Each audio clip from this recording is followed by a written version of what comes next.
Well, my name is, if you want my full name, it's Atticus Cooper Boidy. Cooper's a family name. And I'm 21, but I turned 22 this month. I would get a lot of the time, I would get, you're so this and you're so perfect and you're so that, except for, and I was like, oh, geez. So it's that hyper focus as well, and it was that thing where it's like, you're the perfect this and you're perfect that, and I'm not attracted to girls. And, you always wanted to be like, well, because I'm not a girl, that's exactly why. Like, I legitimately act the same as I did in high school. Like, I'm the same person. Now I'm just, physically presenting more as male just because of testosterone and just because of confidence, honestly. People have said that it's like, oh, it's so weird. Like, I like Atticus, but I don't like girls. And they're like, well, you don't have to like girls to like Atticus because Atticus is a guy. And they're like, yeah, but because like being defined, I mean, I've done talks and things about relating myself to cisgendered women, which most trans people would never even, or trans men would never even think of doing. But realistically, like, just because most trans men have vaginas, and because cis women have vaginas, we are literally not that different, which is like insane. But like, just because we have vaginas, like vaginas in themselves, regardless of the gender of the person that possesses them, are looked down upon. They're seen as less. They're seen as overly emotional. They're seen as not legitimate. I'm seen as a not legitimate man because I have a vagina. A cisgendered woman may be seen as a not legitimate CEO of a company because of her vagina. Another thing is that I do have a fear of being cis passing, mainly because of my genitalia. Because I can't go to clubs or bars without being terrified, because what if someone who's dancing on me doesn't know that I'm trans, and then let's say things get, not that this would ever happen, but hypothetically, it gets hot and heavy, it goes to the bathroom, hand goes in the pants, and they go, where is it? I mean, what kind of conversation is that? I mean, I always used to joke, to kind of, because we all joke about things that we're uncomfortable about. But, I'd always say that, you imagine those scenes in the movies with the guy and the girl, rips off his shirt. And then I was like, yeah, and then let me, struggle out of my binder. How sexy is that? I feel like I'm unwrapping a sausage, for the love of God. I mean, it's like, I always just feel like it's the least sexy. Or if I'm with a partner and, we're about to go at it, and I'm like, oh, here, let me just take out my packer and put it in my drawer really quick. It's things like that kind of... So I always feel like no matter how I'm presenting, and I always still get scared that eventually I'll have to have that conversation. Yeah. So I know that it is frustrating and it's so tiring and all these things, but realistically, it's a conversation that I'm never going to be able to avoid. It won't always necessarily be negative, of course, but it will always be a conversation that I have to have. So I kind of just needed to accept it. The thing that I actually like about being trans is that a lot of cisgendered men, the reason that toxic masculinity exists in, some sense, is because of the way that they were raised to be men. And I'm starting to get a sense of that as well. And they're saying well, you can't do this if you're a guy. You can't do that. You can't do that.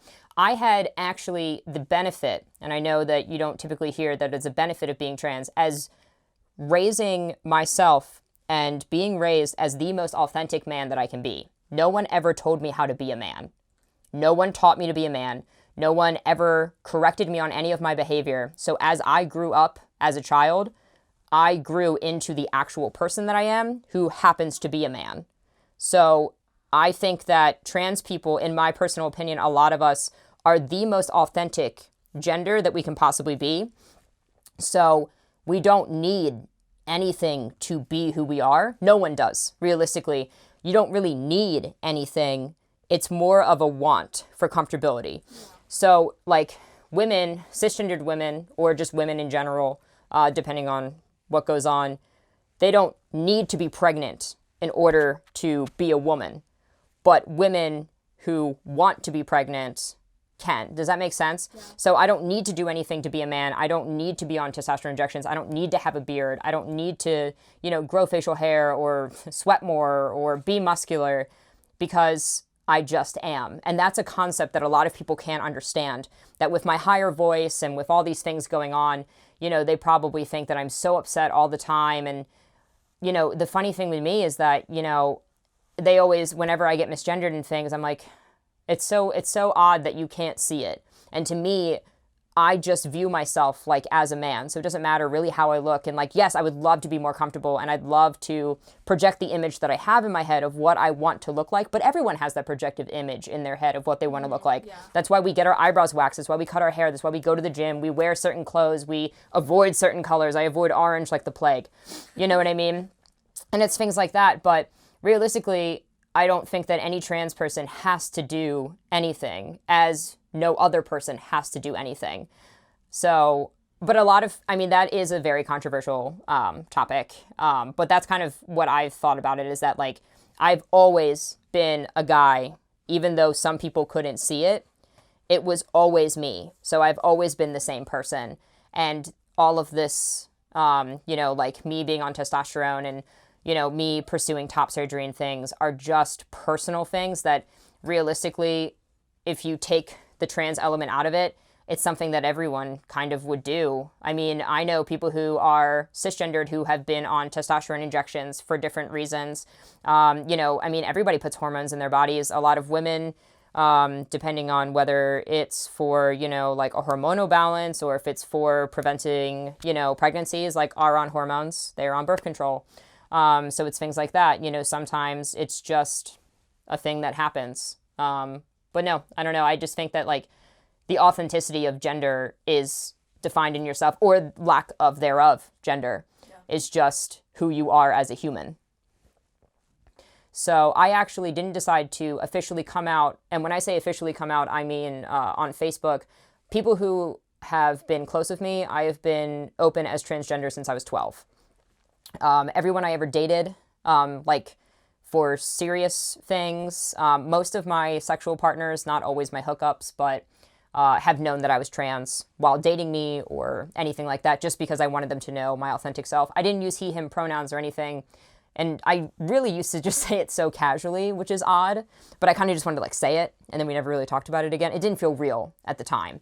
But it did become real when I did get approved for hormones.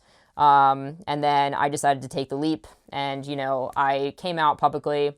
I came out to all of my students. I usually work with over like 200 kids. I work with all of their parents. And that was something that was terrifying. I was working a show at the time. I was stage managing a show. I was about to go into teaching a drama camp, which is like one-on-one teaching with kids, like over 100 kids of me teaching drama. I was about to do a musical. I had a retail job full time. I was about to go to school at AACC. And, I just kicked myself into gear. I woke up one morning and said, this is it. I'm going to do it. And then 2 weeks later, I started testosterone injections. That's so scary. Oh in September. And I went for it. And it really was a very fake it until you make it moment, because I got a lot of questions and I just kept saying like, this is this and that is that. And I was like, at the time I was going by Kit as a transitional name. It was a nickname I had in the theater community, and I just needed something kind of neutral. I had no idea what name I wanted, but I obviously did not want to go by my dead name anymore. So I was like, I literally would tell people, I'm like, yeah, so just so you know, like I go by Kit and I use he, him pronouns. And they were like, oh, and I was like, yeah, that's it.